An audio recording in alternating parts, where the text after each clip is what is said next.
Sean todos ustedes bienvenidos. Decirles como siempre que este es un espacio de interacción de la Corte Suprema de Justicia para conversar con la ciudadanía, la judicatura, la academia y los grupos de interés sobre el quehacer del sistema judicial, las dinámicas, los avances en el país y en el mundo. Los invitamos a que permanezcan conectados con nosotros a través de nuestros sitios web de la Corte Suprema de Justicia, lo mismo que de la rama judicial, y por nuestras redes sociales en las cuentas de Facebook y Twitter. El tema de hoy, doctor Haroldo, la segunda parte de este especial de la nueva ley de discapacidad para personas mayores de edad. Saludamos a los señores magistrados de la Corte Suprema de Justicia, el doctor Haroldo Wilson Quiroz Monsalvo, magistrado de la Sala de Casación Civil, el doctor Luis Armando Tolosa Villabona. Los acompañan en la mesa principal los doctores Pedro Lafón Pianeta, expresidente de la Corte Suprema de Justicia y actual conjuez de la Sala de Casación Civil, la doctora Diana Remolina, vicepresidente del Consejo Superior de la Judicatura, y la doctora Juanita López. En contados minutos llega la señora viceministra de Justicia y del Derecho. También nos acompaña la doctora Mari Lucero Novoa y desde Argentina la juez, la abogada y ex jueza argentina, María Graciela Iglesias. Vamos con las inquietudes y apreciaciones sobre esta ley y la experiencia argentina a partir de lo que nos cuenta la doctora María Graciela Iglesias. Adelante.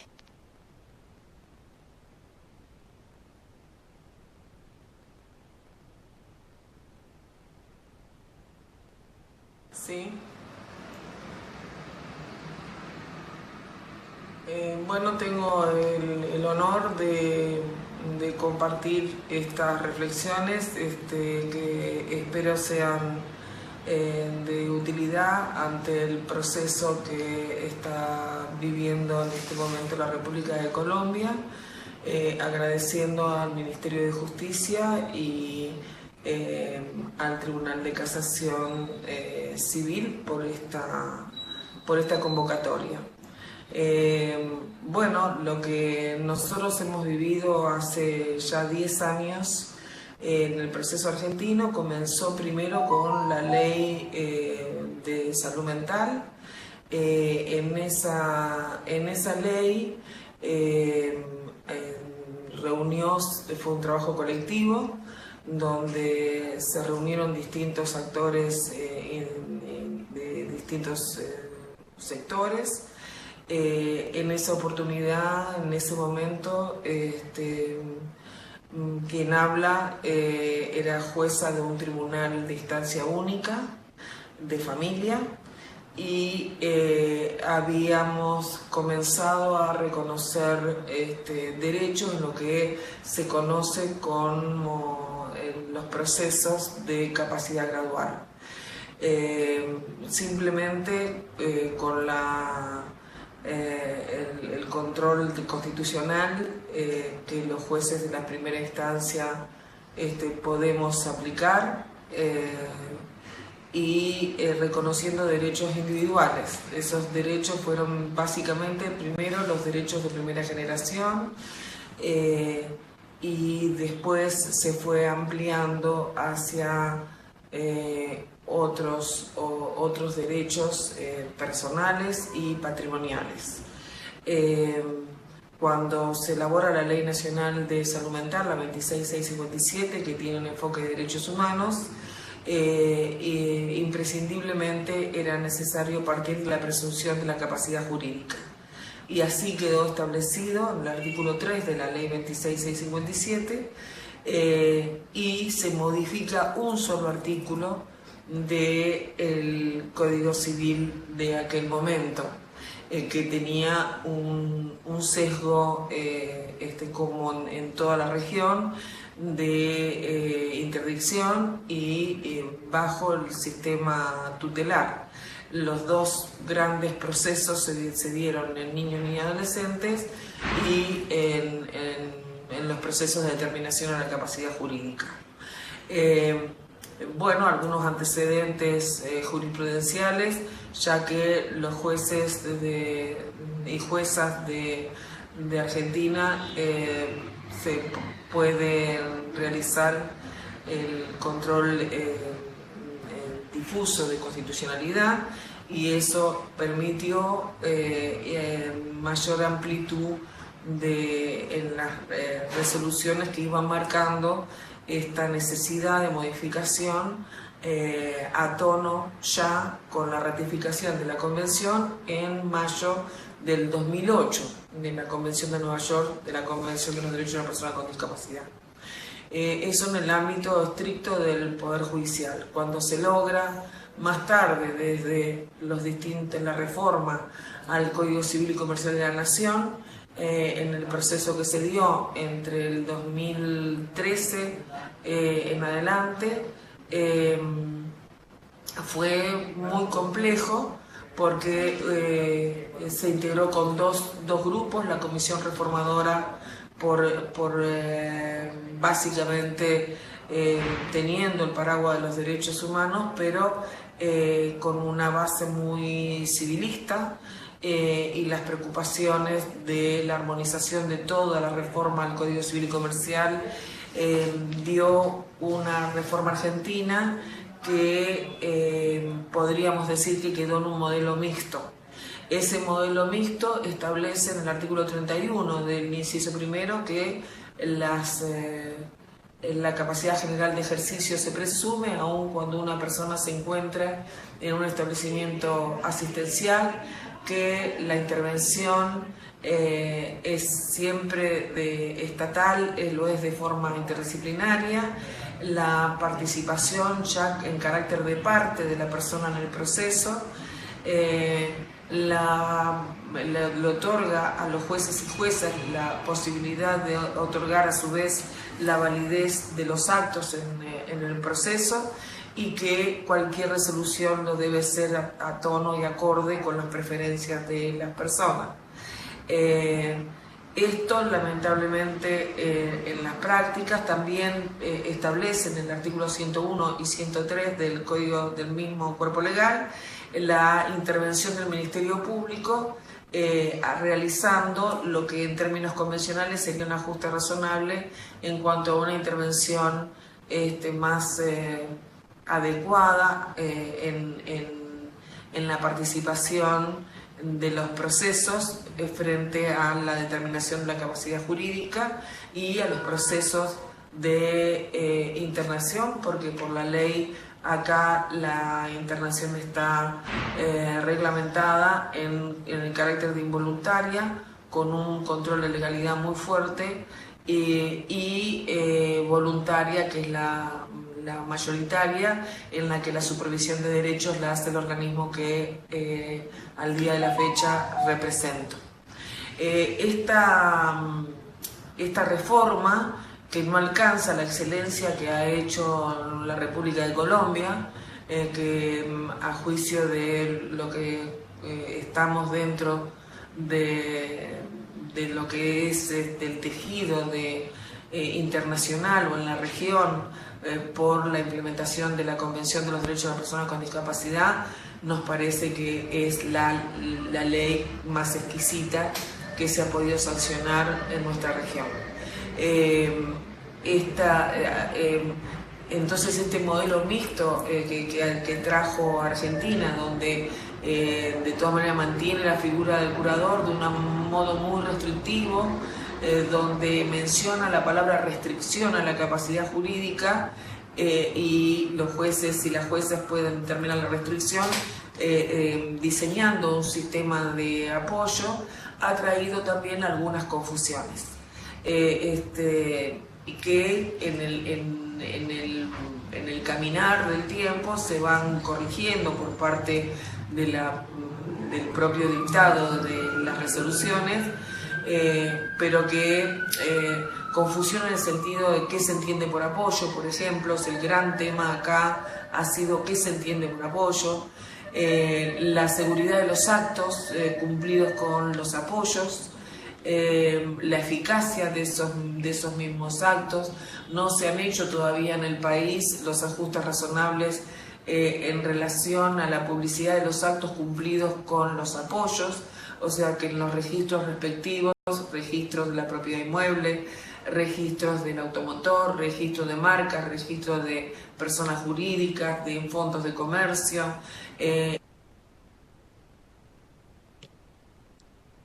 Bueno, agradecemos la presencia virtual de la señora ex juez argentina, Recordamos que ella es abogada de la Universidad Nacional de Mar del Plata. Fue juez también del Tribunal de Familia número 1, juez de Juzgado de Familia número 2 y actualmente es secretaria ejecutiva del órgano de revisión nacional. Doctora Aroldo. Buenas tardes a todos los que nos siguen a esta hora, a nuestros jueces, a nuestros magistrados de todo el país, a toda la academia, abogados, litigantes, que siempre están presentes desde sus oficinas, desde cualquier parte, mirando el tema de los diálogos. Seguimos entonces con la segunda parte, en la que habíamos acordado que tenía que ver con la parte procesal, ya que en lo que tenía que ver con la parte sustancial fue la explicación que hicimos en el programa anterior. Le agradezco muchísimo la presencia nuevamente del doctor Pedro Lafón Pianeta, expresidente de la Corte Suprema de Justicia. Le agradezco también la presencia de la doctora Diana Remolina, vicepresidenta del Consejo Superior de la Judicatura, a la doctora Juanita López, viceministra de Justicia y del Derecho, a la doctora Mari Lucero Novoa, directora de la Escuela Judicial Rodrigo Lara Bonilla, y especialmente a la doctora María Graciela Iglesias, quien nos compartió en estos primeros 15 minutos un poco la experiencia en Argentina. Lástima que se cortó porque nos estaba hablando de los actos en su publicidad, en tema de los inmuebles, en tema de los muebles, en temas de Cámara de Comercio, que nos quedamos allí y que de todas maneras estamos tratando de que con aquellos países donde la ley ya está en vigencia, como la Argentina, el Perú y España, podamos compartir experiencia, porque tenemos que construir sobre lo construido. Sabemos que, como ella misma lo manifestó en su intervención, es una ley que está en proceso de construcción en Argentina y eso que tiene mucho más tiempo que la nuestra.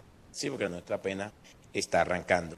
Entonces, yo quisiera iniciar con un gran compromiso que tiene el Ministerio de Justicia y el Derecho, y es el proceso de reglamentación de la ley de un año, tanto para que los jueces puedan asumir el conocimiento en aquellos procesos excepcionales y la generalidad que tiene que ver con los notarios que van a participar, son los que van a ser mucho más activos en estos procesos, y los centros de conciliación, porque lo que observamos es que a largo plazo serán pocos los procesos que van a llegar al sistema judicial, teniendo en cuenta que excepcionalmente irán al Poder Judicial, porque previamente tendrán que pasar primero por el trámite notarial y el trámite del centro de conciliación. Entonces quisiéramos escuchar un poco a la doctora Juanita, y bienvenida a este panel, doctora Juanita, que lo desarrollamos los primeros martes de cada mes y siempre estamos conectados con todos los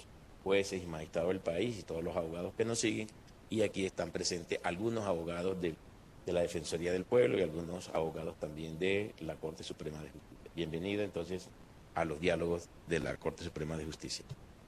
Gracias, señor magistrado. Le agradezco profundamente que nos haya invitado a este espacio hoy y que nos siga invitando, si se puede, la Corte Suprema a estos diálogos tan importantes, que lo que uno ve, ya sea en la jurisprudencia o en la ley, se haga realidad de la mejor manera posible.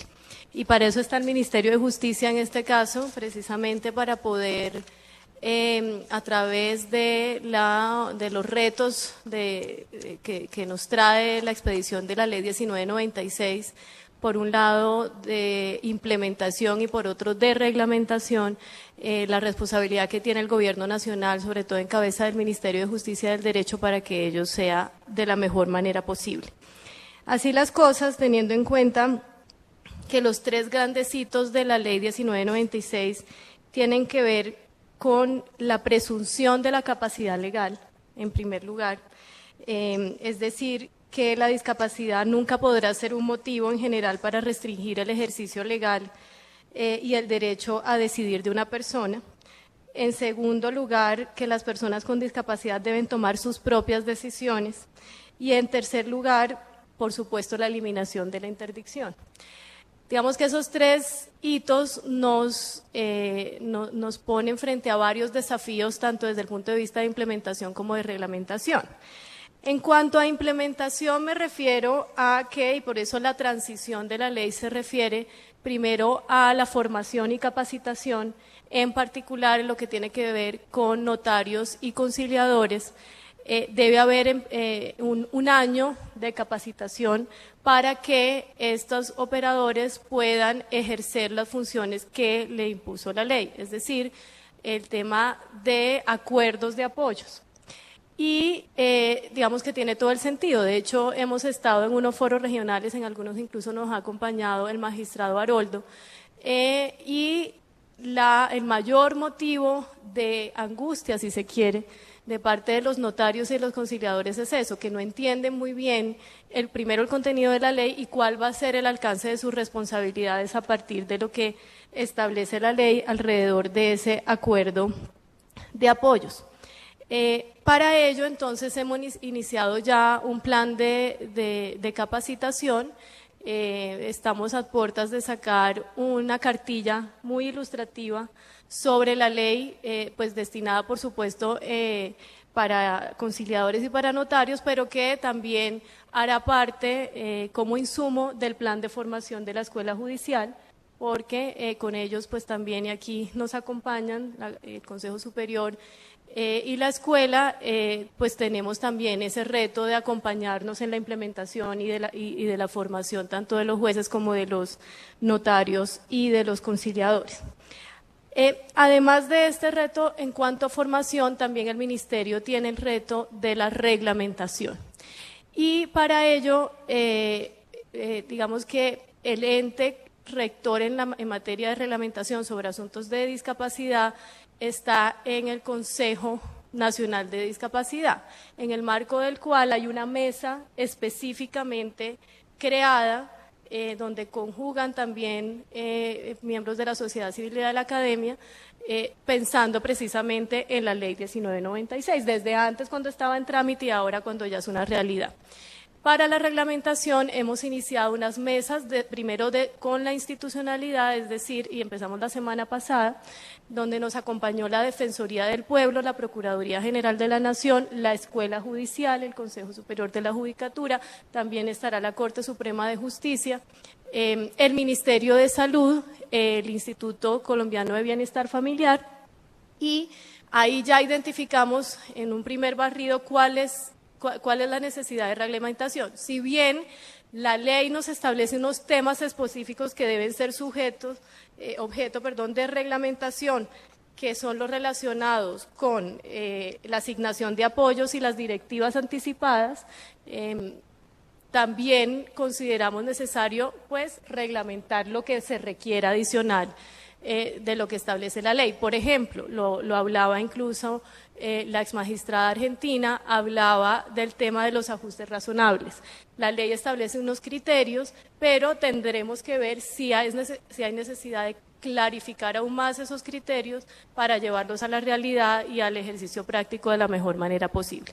Entonces, esos son, en términos generales, señor magistrado, los retos que tiene hoy en día el Ministerio de Justicia y del Derecho y además el Gobierno Nacional, mirándolo de manera extendida, también con la Consejería Presidencial para la Discapacidad, el Ministerio de Salud, sobre todo para el tema de las directivas anticipadas, y pues la idea es que toda la reglamentación y lo que hagamos también en materia de formación sea resultado de un diálogo, en todo caso rápido, porque este reto ya está, los jueces ya tienen el reto en su día a día, pero sí necesitamos tener los aportes de quienes están en esto todos los días atendiendo, por un lado, a quienes se acerquen, la ciudadanía. Por ejemplo, la Defensoría nos dio unos aportes muy importantes y también la Procuraduría en su rol de procuradores judiciales. Así que ese es el reto y ya iniciamos en el ejercicio. Siguiendo más o menos con la explicación que nos hace la viceministra de Justicia y del Derecho, quisiéramos preguntarle a la doctora Diana Remolina cómo va a asumir el Consejo Superior de la Judicatura el desafío en relación con dos aspectos. El primer aspecto son de los procesos terminados, los cuales van a ser objeto de revisión a partir del 2021, y el segundo, lo que tiene que ver con los procesos que en este momento están en trámite, que quiere decir que iniciaron los procesos, se decretaron de pronto algunas curadurías provisionales, otros no, ¿sí? Porque son las grandes inquietudes que se tienen, y eso al interior de los mismos juzgados de familia, partiendo de la base que esos juzgados tendrán que contar con un equipo interdisciplinario, llámese trabajador social, llámese psicólogo, para que pueda hacer la lectura en lo que tiene que ver con los protocolos en materia de los apoyos que necesite la persona que acuda, ya sea al Poder Judicial o a la notaría o a los centros de conciliación, y especialmente lo que tiene que ver con el sistema judicial. Doctora Diana, bienvenida también al panel. Sé que creo que es la segunda vez que nos acompaña en estos... Gracias, doctor Haroldo, por generosidad suya. En todo caso, muchas gracias. Pues un honor para mí estar acá sentado con el ex magistrado presidente de la Corte Suprema, con ustedes. Lo primero que quisiera decir, doctor Haroldo y todos, es que este tipo de escenarios realmente son muy nutritivos para el Consejo, más en estos temas tan novedosos que, digamos, nos generan retos a todas las instituciones que estamos concernidas. Por supuesto que uno de los principales retos para el Consejo Superior tiene que ver con el plan de formación de los jueces y juezas, que tendrán que abordar la aplicación de la norma. Desde esa perspectiva, lo que hemos pensado y que ya está en curso, por supuesto, es la inclusión de la formación en el plan de formación de los jueces y juezas de familia, que tendrá que no solamente cobijar a los jueces, sino también a los equipos de los juzgados de familia, por supuesto, para que puedan abordar el tema de la norma. Pero adicionalmente a eso, y seguramente ahora la doctora María Lucero, directora de la escuela, nos contará más en detalle cómo estamos pensando los contenidos que ya se está pensando que se incluyan en esa formación, pero adicionalmente encontramos algunos retos adicionales para el Consejo Superior de la Judicatura. Uno tiene que ver efectivamente con esa garantía procesal de la ley, que eventualmente podría implicar algunas obligaciones para el Consejo Superior de la Judicatura relacionada con, con garantizar la disponibilidad de los ajustes razonables que se podrían necesitar para comunicar pues toda esta información de las personas con discapacidad. Por lo que le escuchaba ahora a la jueza argentina, este es uno de los retos más grandes. Seguramente en la medida en que vayamos aplicando la norma, iremos advirtiendo cuáles son esos ajustes razonables o qué condiciones debemos generar para que esos ajustes razonables se concreten, pero tendremos que seguramente en este tipo de espacios ir identificando de manera más puntual hacia dónde tendremos que dirigir los esfuerzos. Otro reto que encontramos para la aplicación de esta ley tiene que ver con los asuntos operativo-procesales de la ley, ¿cierto? Relacionados con lo dispuesto en la misma norma, que señala que tendremos que contar con un archivo de expedientes inactivos y sobre las personas a las que se les hayan adjudicado los apoyos para la toma de decisiones. Tendremos que empezar a identificar cómo vamos a manejar este archivo a través de la oficina del Consejo Superior, que es el CENDOC, y a través de la Dirección Ejecutiva, para que esto se pueda operativizar en la práctica. Pero además generar esa sección especial que permita el desarchivo a requerimiento de los juzgados que tengan este tipo de procesos en su haber. Durante el régimen de transición, la escuela ya cuenta con unas herramientas de formación que vamos a seguir utilizando en el proceso de formación de los jueces, que se trabajaron en alguna época con el Ministerio de Justicia y que están alimentando hoy la formación de los jueces de familia, que además, pues, a diferencia de otros despachos, cuentan con este asistente social que en principio creemos que tenemos que dirigir el esfuerzo y que los jueces cuenten con el apoyo de este asistente social para la valoración, que es lo que tenemos hoy en día, sin perjuicio de que tengamos que pensar si es necesario generar algún otro tipo de apoyo técnico para la valoración de estos apoyos. Y, por supuesto, también creemos que es muy importante manejar un tema de información. Hoy en día, la información de la rama judicial no da cuenta de cuántos son los procesos o los procesos de interdicción, que nos dijeran cuál es el universo al que nos estamos enfrentando, pero seguramente en los formularios del CIERJU de la estadística futuro se incorporará el dato de los procesos de apoyo, las adjudicaciones de apoyo que se den, de manera que podamos tener información adicional que nos permita ir orientando la toma de las decisiones. Muchísimas Gracias. Quisiéramos escuchar entonces, para concluir esta primera parte, a la doctora María Lucero Nova, directora de la escuela, cómo se está preparando la escuela para ese proceso de formación que necesitan no solamente los jueces, sino que tienen que ir con el acompañamiento también de los notarios y de los centros de conciliación, porque esto tiene que ser un sistema, si no esto, fracasamos. Porque entonces el notario señala, yo no conozco, y si yo no conozco, entonces la persona va ante el juez, y el juez dice que no, que primero va el notario. Entonces, como siempre pasa en este país, entonces vamos a tener el paseo de las personas con discapacidad.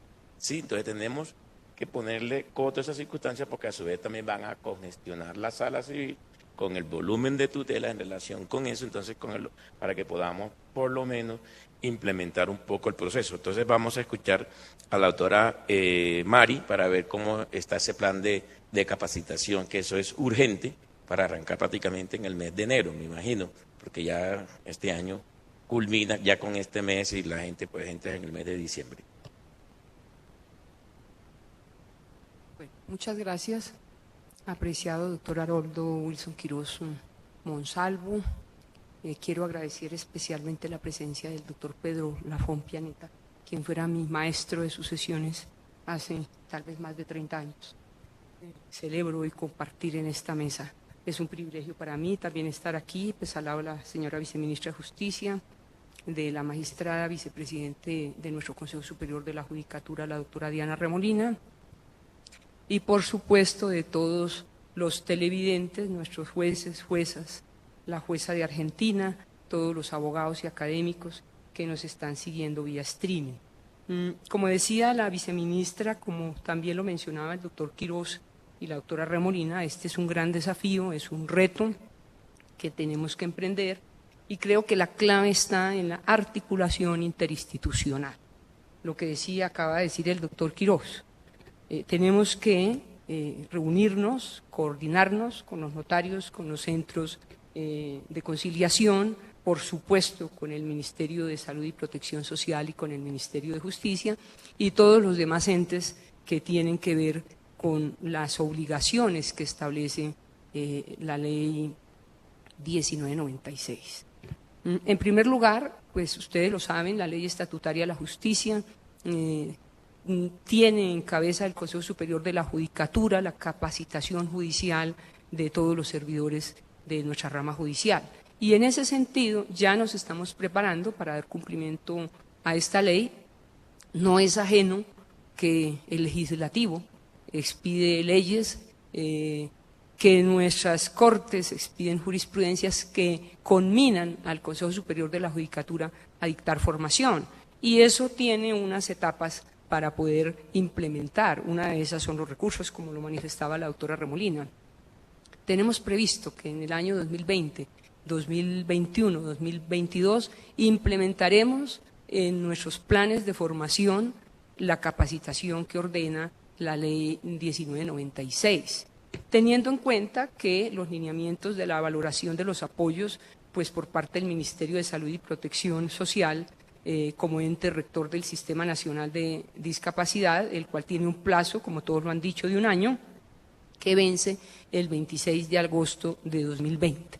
No obstante, como decía la viceministra, ya nos hemos empezado a reunir todas las instituciones que tenemos que ver con el cumplimiento de la referida ley y pensamos que en buena hora el legislativo ha cumplido con lo dispuesto en el 2006 por la Asamblea General de las Naciones Unidas, que aprobó la Convención Internacional sobre los Derechos de las Personas con Discapacidad.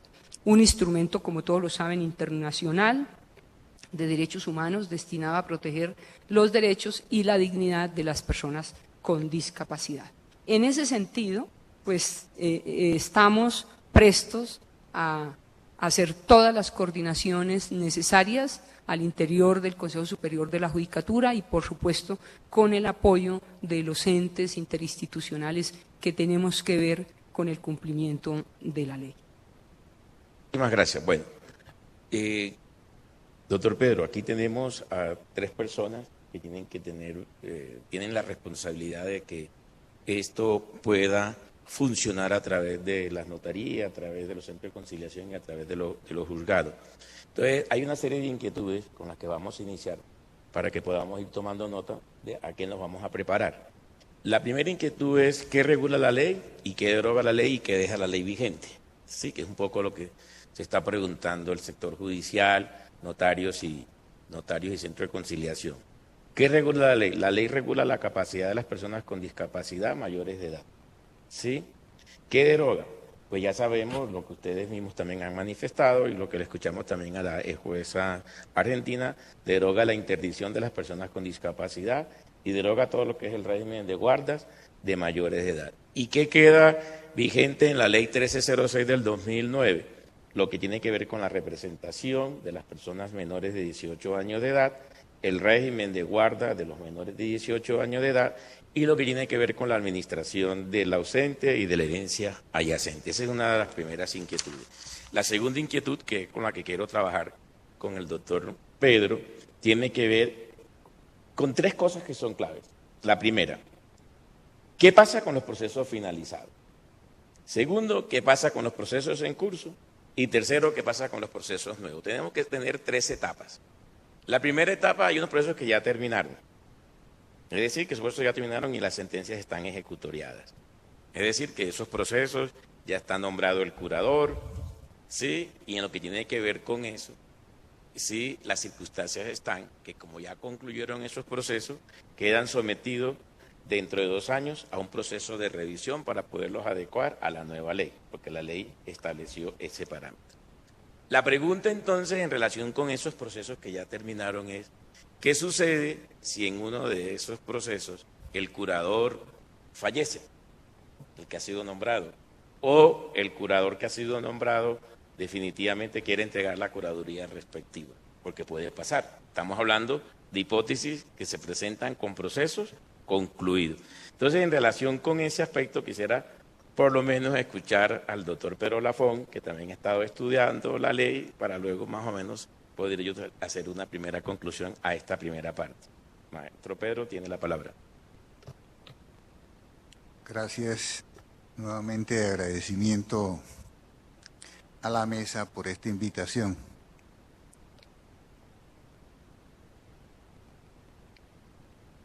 Ciertamente una de las categorías que debe tenerse en cuenta para efectos de la aplicación son los procesos concluidos. Indica aquellos procesos que tienen sentencia ejecutoriada y no hay nada pendiente sobre el particular en materia de interdicción, rehabilitación o inhabilitación sobre el particular. Sobre estos tipos de procesos, la ley prevé la posibilidad de que sigan su aplicación de acuerdo con la ley bajo la cual se dictó, de tal manera de que pueda ser más adelante revisable una vez se implemente lo referente a la ley. Sin embargo, pueden presentarse ya situaciones relacionadas con este proceso, como la mencionada de que el guardador en sí mismo renuncie o muera, etc. Nosotros distinguimos dos situaciones.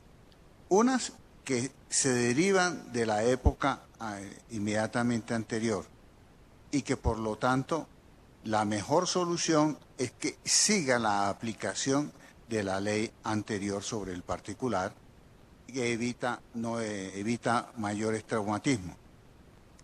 Sin embargo, también pueden presentarse, y la ley prevé, de que deben hacerse los ajustes necesarios para la aplicación de la nueva ley.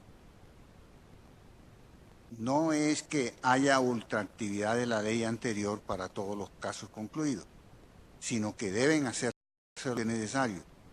Y los ajustes necesarios implicarán, en primer lugar, que no puede revivirse situaciones derogadas. Es decir, no podría más adelante poder determinarse de que haya interdicción, que haya rehabilitación, que haya nada de estas situaciones que son derogadas, sino que deben aplicarse los fenómenos especiales que se tienen en cuenta en la nueva ley. Por esa razón, también se presenta otra situación que implica la aplicación también de la nueva ley aún a esos. Porque, por ejemplo, también resulta pertinente tener en cuenta algunos aspectos de tipo transitorio que van a tenerse presente, como son las garantías de protección que deben dársele a estas personas de aquí en adelante. Por esa razón, yo veo con preocupación si no se hace la implementación a tiempo. ¿Por qué razón? Porque el sistema cambió. El sistema anterior simplemente determinaba la interdicción y excluía de manera general a los sujetos bajo interdicción. El nuevo sistema ya no excluye a las personas de manera general, sino lo incluye, pero de manera individualizada. Eso implica que el sistema de apoyo tiene que estar vigente, porque un sistema de apoyo indica casi que una individualización. Cada persona es un individuo y cada persona como individuo necesita unos apoyos completamente distintos al de los demás, y no puede haber una decisión general ni uniforme sobre el particular. Entonces, aún para los procesos concluidos, si las personas van a requerir ya un apoyo distinto, no puede mantenerse bajo el sistema anterior, sino que se necesita individualizar el apoyo. Y eso implica todo un sistema, porque implica necesariamente no solamente que se pueda establecer cómo se verifica en determinados tipos de individuos un determinado tipo de apoyo. Un apoyo no es lo mismo para una persona cuadraplégica que tiene todas las facultades mentales. Un apoyo no significa para una persona con esquizofrenia, o un apoyo es distinto para una persona que está en situaciones de bipolaridad. Todos varían de acuerdo con las situaciones pertinentes.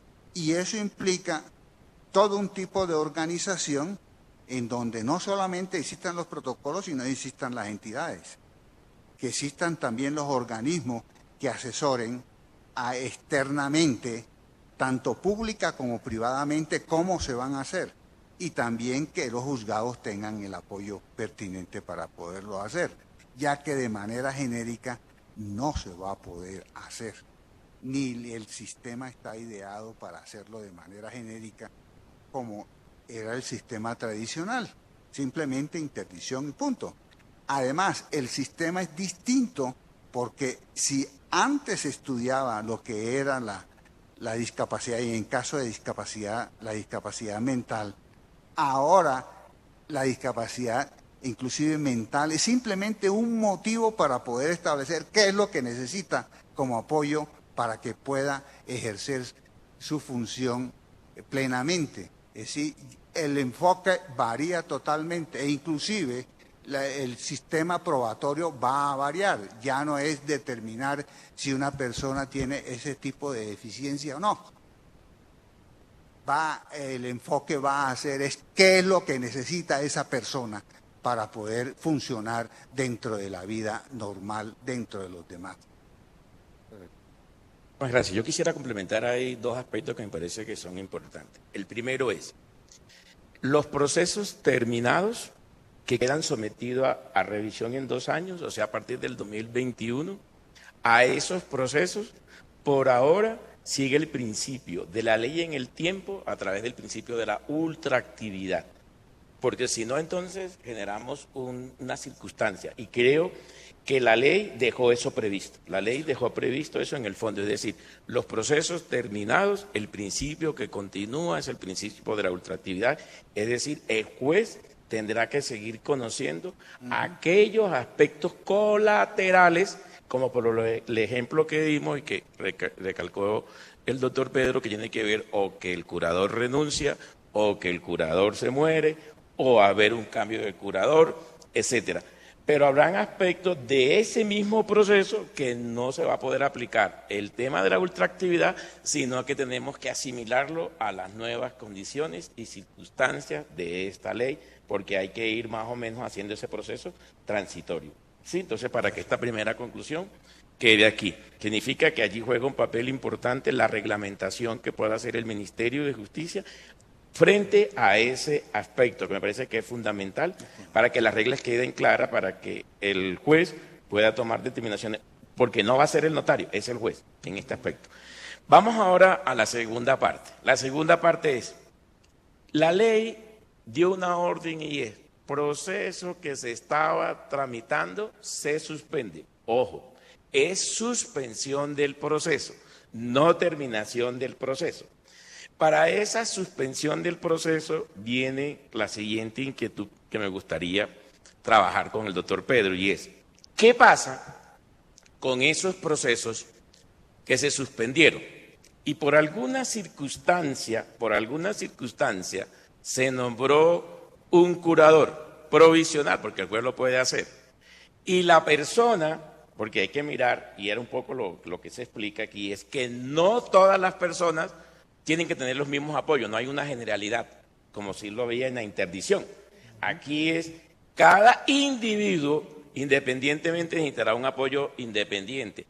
Y no es un solo apoyo, pueden haber varios apoyos, porque puede haber una persona que lo apoye a tomar una determinación de carácter patrimonial, otra persona que lo ayude a tomar o lo apoye para tomar determinaciones de tipo personal, otra persona que lo ayude a tomar decisiones en aspectos de carácter familiar y así sucesivamente. Entonces, ¿por qué? Porque la ley parte de que esa persona ya no la podemos ver con esa discapacidad que es una deficiencia psíquica, sino que eso tiene otro contexto diferente, porque es un sujeto que de pronto tiene unas limitaciones de comunicación y necesitamos apoyarlo para que pueda desarrollar todo el tema de su capacidad.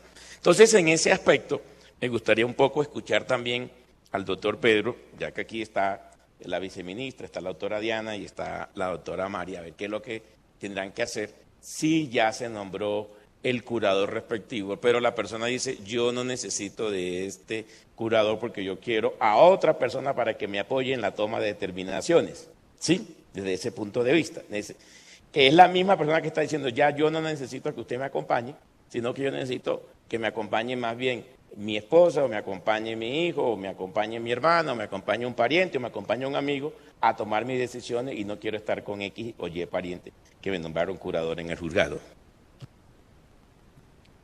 Sí, y eso se va a presentar y se está presentando.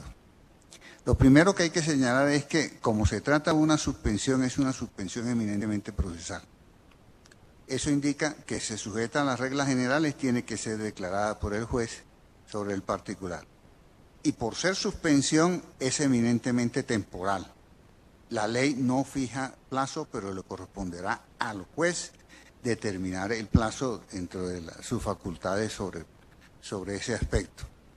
Pero lo principal que hay que tener en cuenta es que estos procesos de apoyo, cualquiera que sea su modalidad, hay que perder de vista que se trata de unos apoyos que son unas medidas de protección internacional. Si son medidas de protección, el juez entonces debe tener la conciencia de que es un organismo protector y por lo tanto tiene las funciones para dar la protección. No solamente tiene la función de adoptar las medidas cautelares especiales en materia familiar, sino también las medidas de protección, inclusive de los derechos humanos y derechos internacionales sobre el particular. Tiene la medida de protección para dar las medidas de protección de carácter patrimonial, si ese es el caso, especialmente las innominadas para darle protección a esa persona con discapacidad. Más aún, en esos casos que menciona el doctor Haroldo, también se prevé de que si hay determinado tipo de actuaciones, esos procesos que apenas están suspendidos, también dan la posibilidad que se les aplique el régimen transitorio.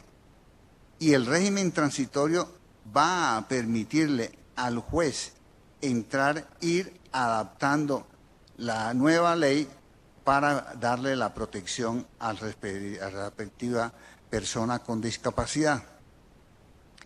Eso conlleva a lo siguiente, de que se pueden dar situaciones, que ya se han dado, de personas con discapacidad imposibilitadas absolutamente, en la cual se puedan adoptar medidas de protección, y personas con discapacidad relativamente, que son aquellas que van precisamente a poder reclamar que ya no se necesitan ningún curador, ningún apoyo sobre el particular.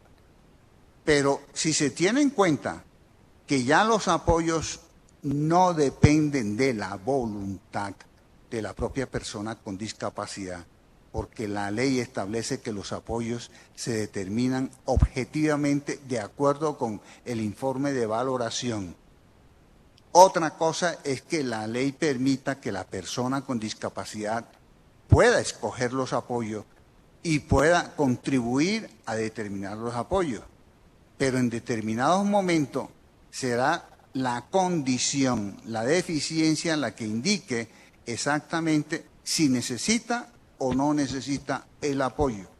Y a veces las condiciones de carácter mentales o intelectuales va a indicar que sí las necesita, y evento en el cual el juez le correspondería adoptar la medida de protección de suministrarle el apoyo, aun cuando la propia persona con discapacidad diga que no lo necesita, porque aquí, repito, la necesidad del apoyo no está determinada por la propia voluntad del sujeto, sino por la necesidad que tenga de la condición en sí misma.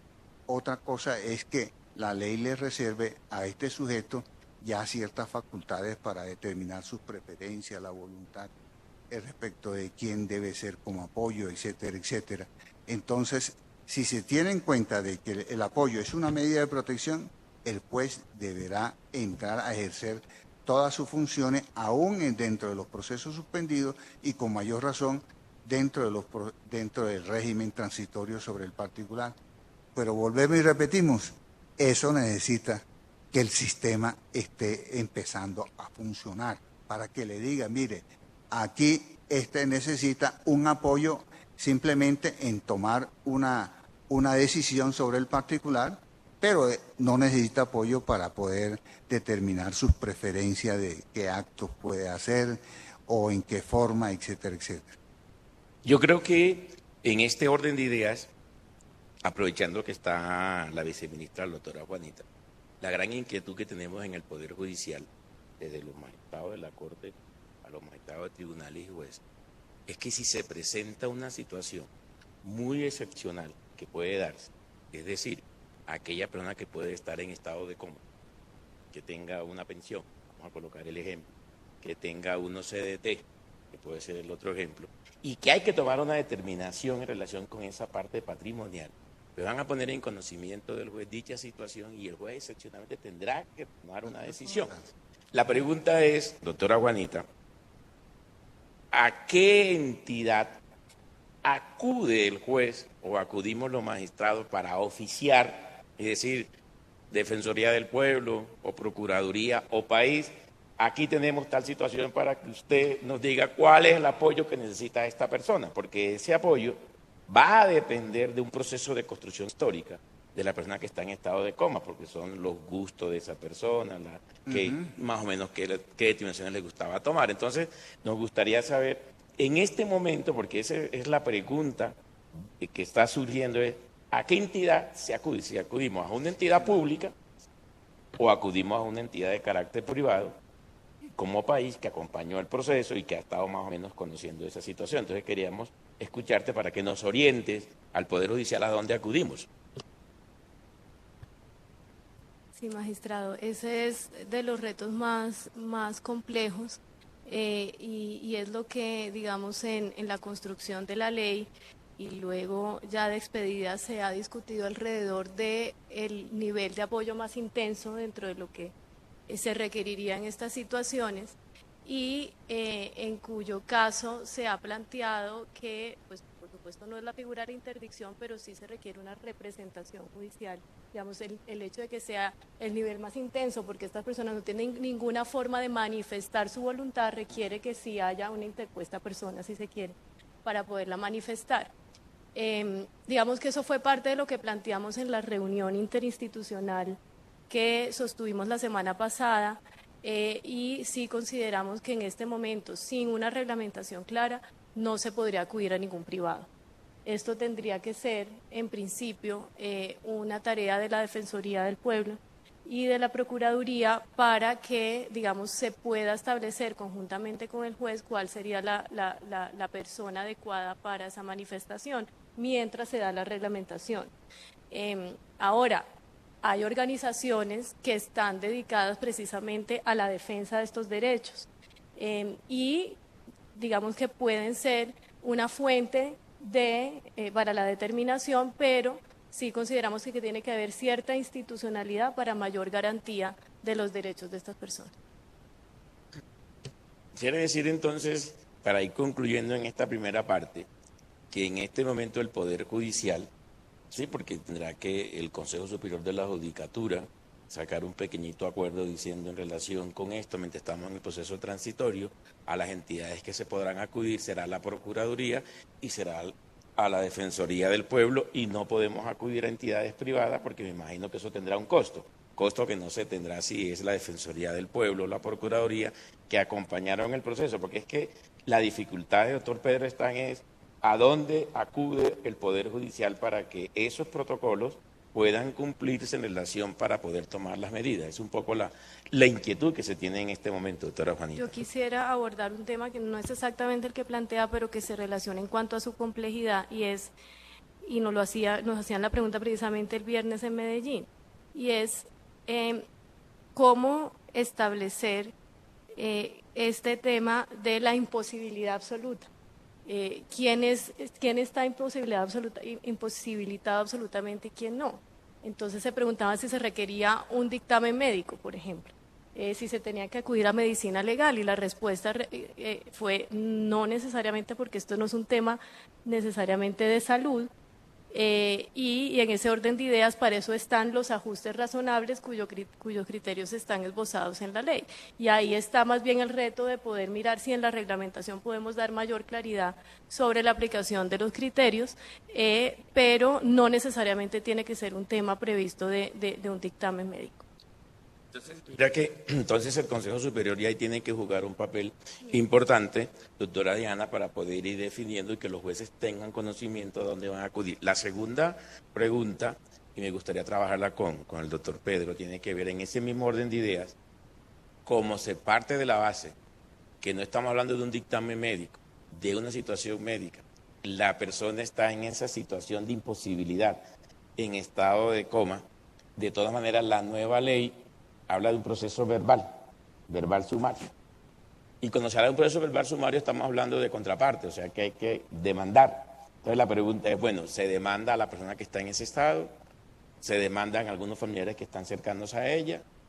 Si se demanda, ¿habrá que nombrar un curador o habrá que acudir a la Defensoría del Pueblo para que lo represente? Es otra inquietud que nos deja también la ley en ese aspecto. No sé si en esa parte lo ha observado, doctor Pedro, que encontramos también una dificultad, y ahí también el Consejo Superior tendrá que jugar otra reglamentación que tenga que ver con ese aspecto para poder reorientar estos procesos, porque si no, lo que estamos tratando de evitar es que no vayamos a estar tutelados todo el tiempo porque nadie va a resolver la situación. Sí, en este aspecto, aparentemente la ley habla del proceso contencioso verbal referido exclusivamente en el numeral primero a la imposibilidad absoluta, pero la verdad es que no se limita a la imposibilidad absoluta.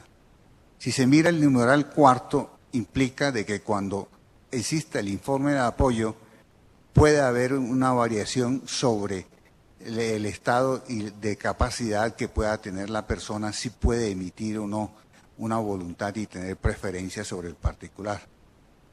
En segundo lugar, el mismo tratado internacional prevé que la protección de apoyo va en todos los casos, no solamente en casos de imposibilidad absoluta, sino también de imposibilidad relativa.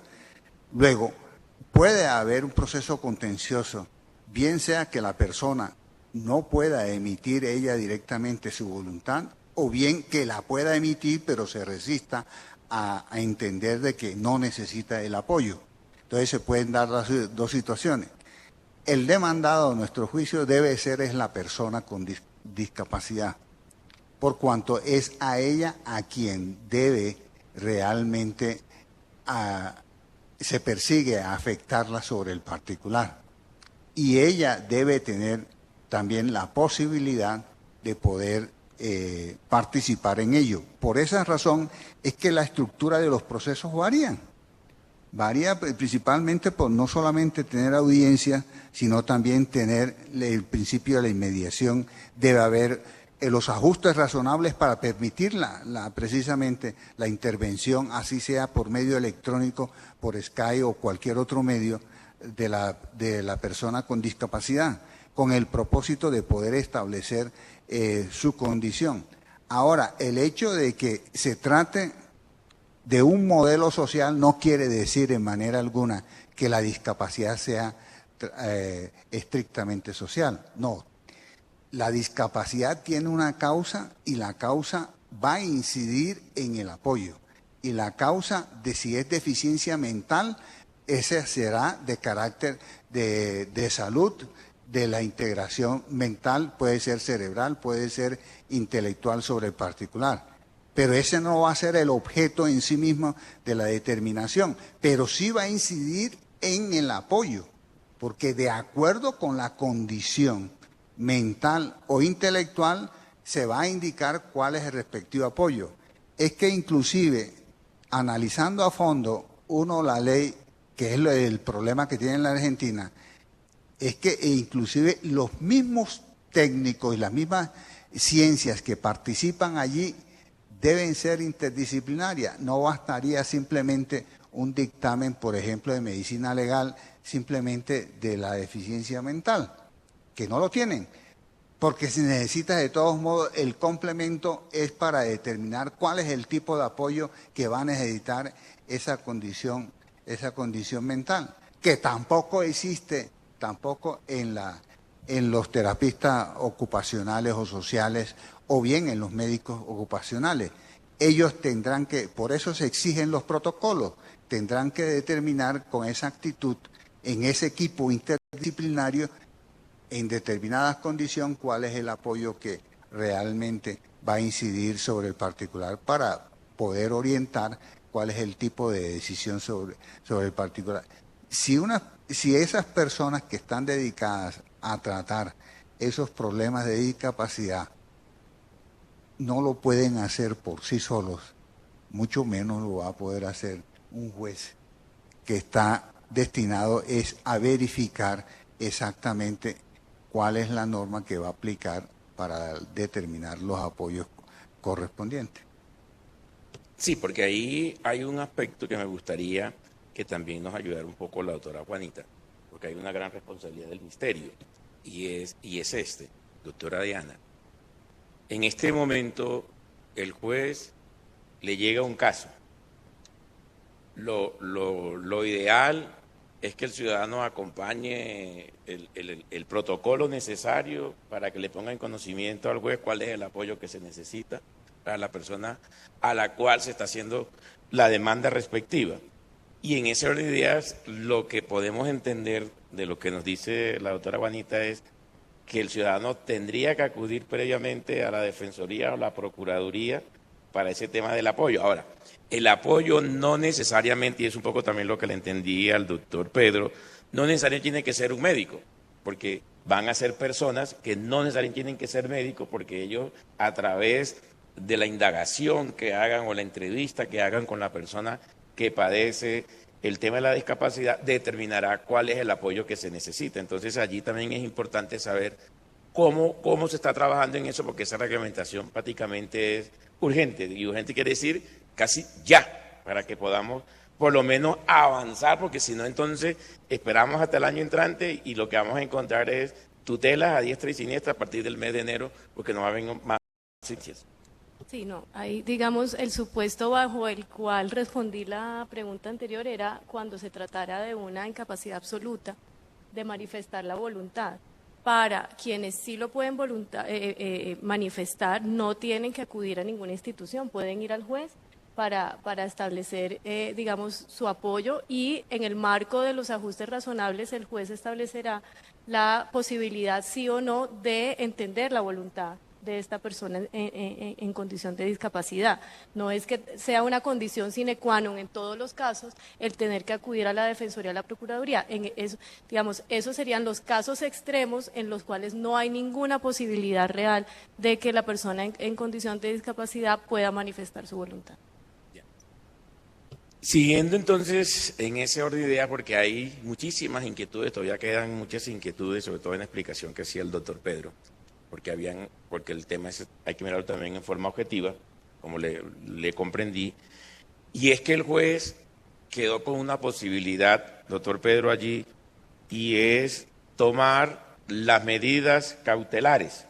Dentro de esas medidas cautelares están las nominadas y las innominadas, y dentro de esas medidas innominadas también están las medidas personales, y dentro de esas medidas personales, entonces, en ese orden de ideas, escuchando a la viceministra, si la persona acude ante el juez respectivo, el juez tendrá que acompañarse también del equipo interdisciplinario, porque no queda solamente en la percepción del juez, sino de la persona que está allí, para un poco indagar en eso, porque ya lo que veo es que el ministerio nos dice, no todo el tiempo hay que acudir a la Defensoría, sino que el juez, dentro de su sapienza, podrá tomar la determinación en ese aspecto. Eso es un poco lo que le entendemos. Doctor Pedro, ¿usted qué opina de ese aspecto?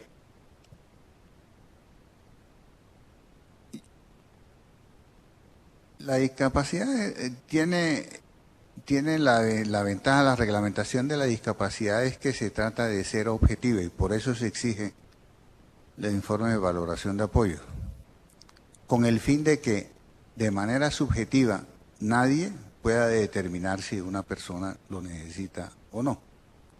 Por esa razón, el juez tampoco puede hacerlo. Por eso es que se requiere el equipo interdisciplinario, que le ayude exactamente a poder determinar, aun cuando sea provisionalmente, cuál es el tipo de apoyo que sea indispensable. No el que a él se le ocurra o le parezca según su saber leal y entender, sino que corresponda a esas circunstancias particulares de esa persona con discapacidad. Creo que entonces, aprovechando a la doctora Diana Remolina, doctora Diana, entonces es necesario que el Consejo Superior, a través de la escuela, comience a hacer un proceso de capacitación, no tanto con los jueces, o pueden ir los jueces, sino con el equipo que cuenta el juez, que tiene que ser el trabajador social o el psicólogo, con el objeto de que ellos ayuden por ahora a estos procesos mientras está el proceso reglamentario por parte del ministerio. ¿Tú qué opinas? Sí, de acuerdo. Yo creo que una de las prioridades ahora es incluir en los planes de formación tanto al juez como a sus equipos. Y por lo que ustedes están diciendo, lo que señala el doctor Lafón muy acertadamente, tendremos que ver cómo incorporamos procesos de capacitación que considere las necesidades especiales de cada individuo. Tendremos que capacitar a ese equipo para que entienda diferentes tipos de apoyos, que puedas prestarlos o valorar distintos tipos de apoyo en distintas circunstancias, incluso para una misma persona, como usted lo mencionaba.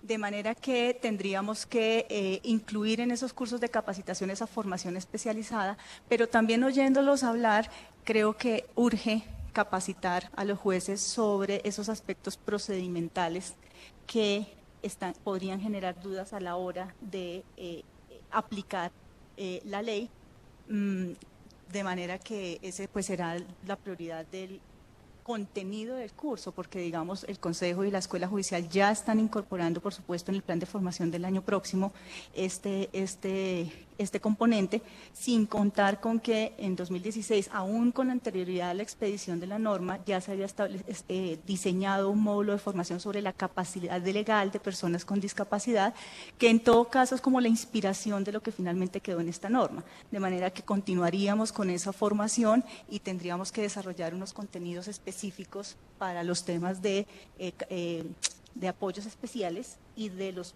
temas procesales que ustedes están planteando. Para ir concluyendo, porque el tiempo pasa muy rápidamente y todavía nos queda pendiente otro programa para el mes de diciembre, es porque yo no quiero desaprovechar aquí a la viceministra, y tiene que ver, porque es que estamos preocupados y puede llegar. En este momento, doctor Pedro, no se puede iniciar ningún proceso, porque la ley lo prohibió, que hay un mandato.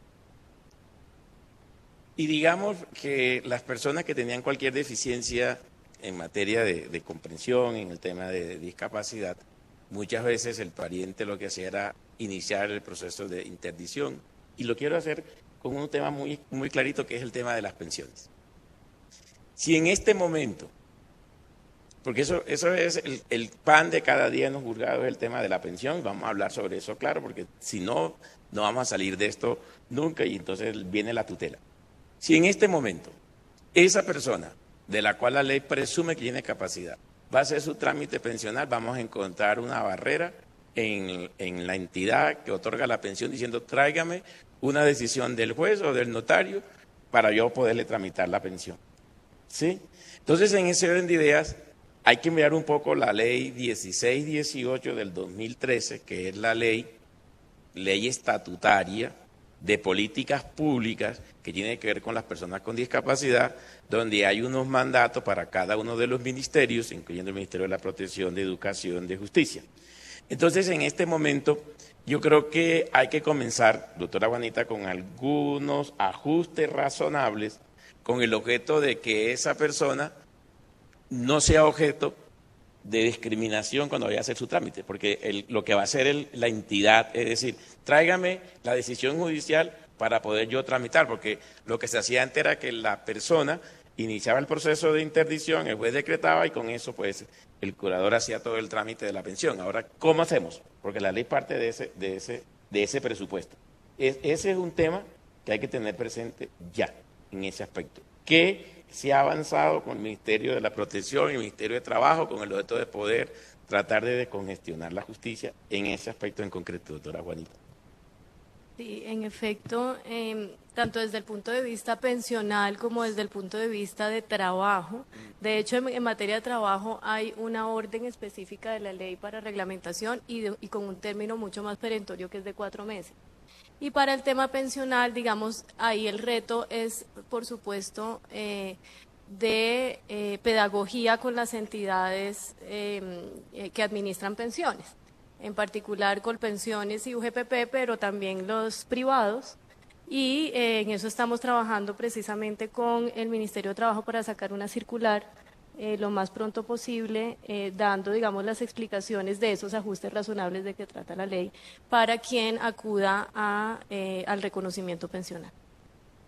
En ese orden de idea hay dos aspectos también, porque yo he venido estudiando esta ley y yo creo que yo también he colocado al doctor Pedro Lafón en esto y no hay fin de semana que yo no me dedique a la lectura de la ley. Sí, en vez de contar ovejitas toda la noche lo que hago es contar la ley. Doctor Pedro, mire estas condiciones que nos dejan. Una persona hoy en día, y lo vi en Medellín el viernes pasado, que sea ciega, termina su carrera y usted sabe que hay profesores de derecho, ¿sí? Y tiene sus sueldos y ganan común y corriente. Pero si uno de nosotros, por cualquier circunstancia, somos profesores de esa misma universidad, un accidente de ceguera, tenemos que ir a una junta calificadora. Entonces la junta calificadora nos califica en un tema de discapacidad, entonces quedamos con el 50%. Entonces mira todos esos aspectos porque se parte de la base que entonces hay que también entrar a reglamentar esas situaciones porque ya no podemos calificar a las personas desde ese punto. Te doy ese simple ejemplo desde ese punto. Entonces hay que ir tomando todos los ajustes razonables con el objeto de poder ir avanzando en estos procesos, ¿sí? En ese aspecto, ¿sí? Entonces yo creo que es mucho lo que tenemos. Bueno, como el tiempo es oro, se nos agotó. Entonces, para ir haciendo los cierres respectivos, entonces estudiamos dos aspectos en el día de hoy, quedan otros inclusive para el próximo programa que ahorita nos dirá Piedad cuándo es. Uno, procesos terminados. Creo que ya quedó claro, principio de la ley en el tiempo, ultraactividad, algunos no los tendrán, ya quedaron más o menos claros. Dos, procesos iniciados y suspendidos. Como lo manifestó el doctor Pedro Lafón, la ley no dijo por cuánto tiempo, están suspendidos, pero pueden tomarse medidas excepcionales. Ya también encontramos que tenemos que acudir a dos entidades, Procuraduría y Defensoría del Pueblo. No podemos acudir, mientras se reglamenta, a entidades privadas, o sea, los jueces no pueden acudir a entidades privadas ni a medicina legal, sino a la Defensoría y Procuraduría. Y en esos aspectos, tanto las medidas nominadas e innominadas personales.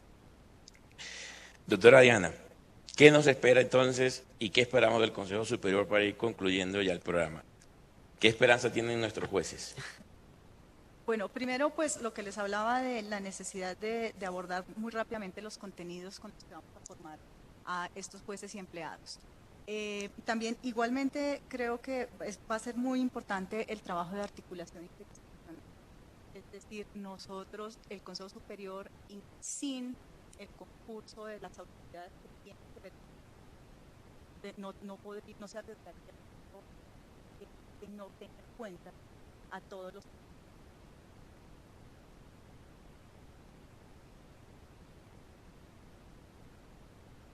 porque coincido en la necesidad de tener unas reglas más claras para que los jueces sepan cómo movilizarse.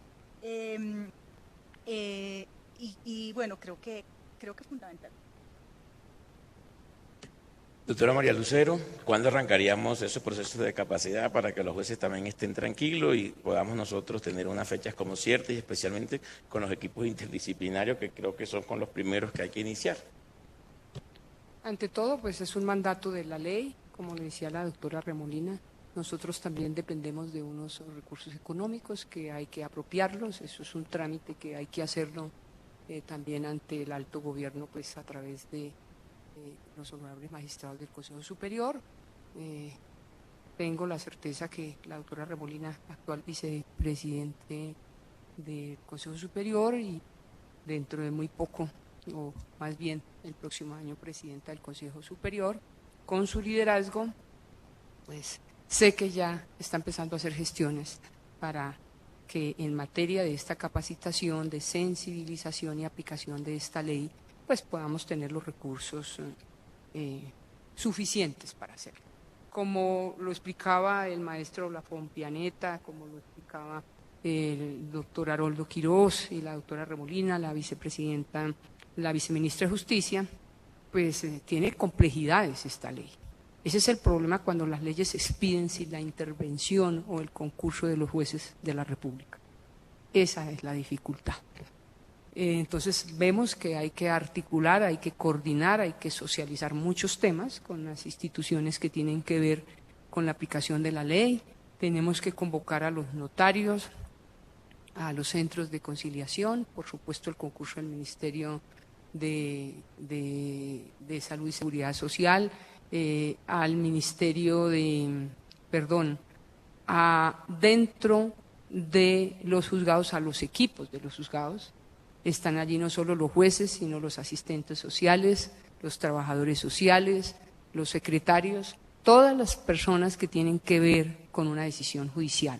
Detrás de una decisión judicial hay una participación activa de muchos funcionarios invisibles, de tal suerte que es un reto y una tamaña responsabilidad que en cabeza del Consejo Superior y a través de la Escuela Judicial tenemos que asumir, y lo vamos a asumir con toda responsabilidad, con todo juicio, y pues desde ya hemos hecho reuniones, como lo decía la viceministra, precisamente para tratar de dilucidar todos los temas, los contenidos que tienen que ver con esta formación. Armar los contenidos temáticos pues no es fácil y es fruto precisamente de una articulación, de una socialización y de una sensibilización, y pues desde luego que a eso nos comprometemos, doctor Haroldo.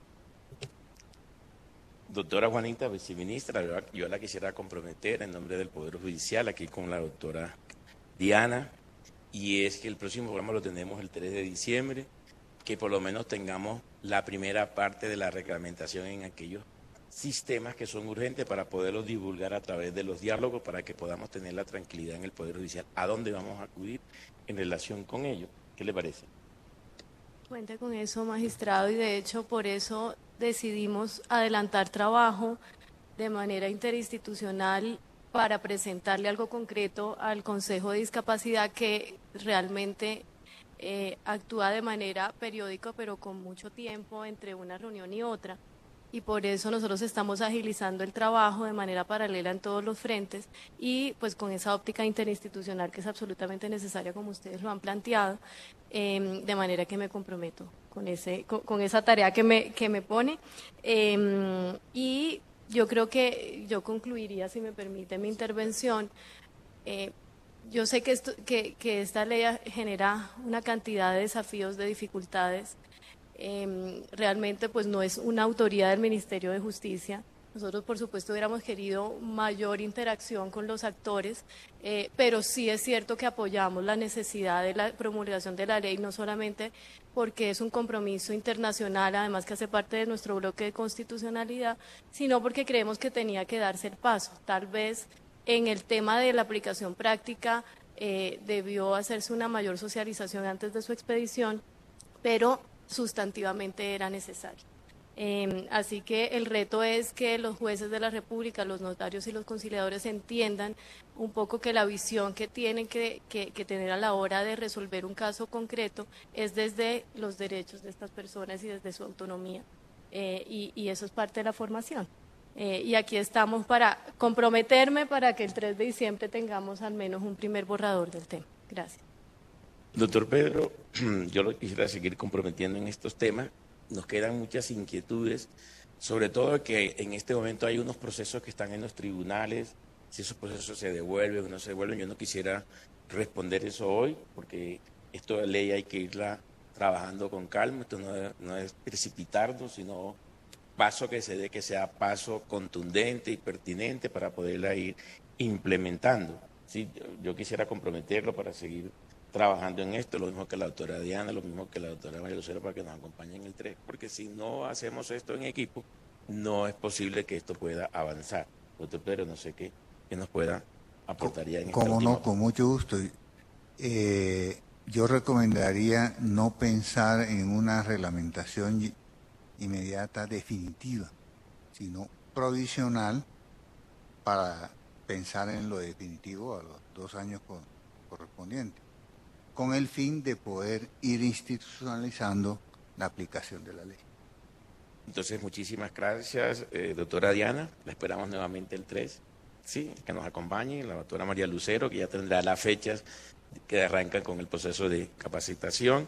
La doctora Juanita, que traerá un primer borrador de reglamentación. El doctor Pedro, que nos va a acompañar, y buscaremos también otra persona para poder ir resolviendo las diferentes inquietudes.